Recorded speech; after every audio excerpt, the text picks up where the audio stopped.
जैसे कि कोई भी मनुष्य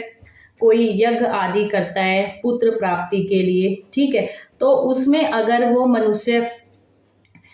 बेशक ये कह रहे हैं कि यहाँ बताया गया है यज्ञ विधि आदि में कोई कमी रह जाए तो उसका उल्टा फल हो जाता है। अगर कोई यज्ञ कर रहा है, अगर उसमें उसकी जो उसने विधि है वो सही से नहीं करी है, थोड़ी सी ऊपर नीचे हो गई है, तो उसका उल्टा फल प्राप्त होता है। क्योंकि हमने तो मतलब पहली बात तो वो यज्ञ जो कर रहे हैं वो तो हम किसी ना किसी चीज की अपनी इच्छा की प्राप्ति के लिए कर रहे हैं।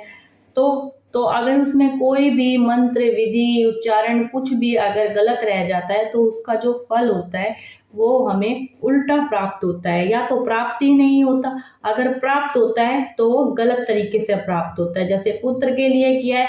तो पुत्र प्राप्त तो या तो प्राप्त ही नहीं होगा, उल्टा उसका असर पड़ेगा है। अगर प्राप्त भी होगा तो जैसे कि पूर्ण अंग नहीं होंगे, कोई ना कोई कमी रह जाएगी, अगर हम इच्छा भाव से किसी चीज की प्राप्ति के लिए यज्ञ कर रहे हैं तो।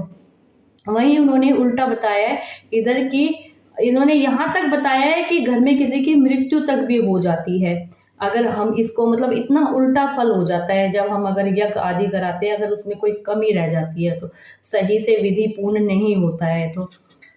परंतु मनुष्य इस समबुद्धि को अपने अनुष्ठान में लाने का प्रयत्न करता है तो उसके प्रयत्न का अनुष्ठान कभी भी उल्टा फल नहीं होता। अगर उस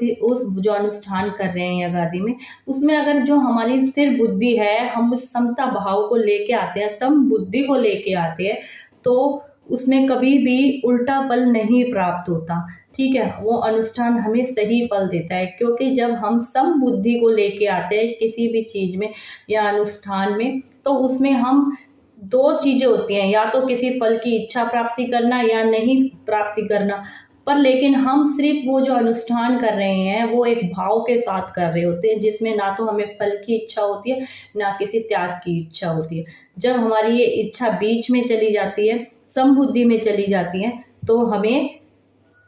उसी जो अनुष्ठान कर रहे हैं उसका कभी भी कोई गलत फल हमें नहीं मिलता है।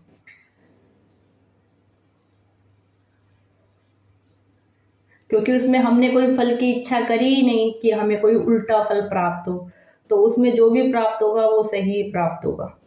संसार में विषमता का होना ही विपरीत फल है। अगर संसार में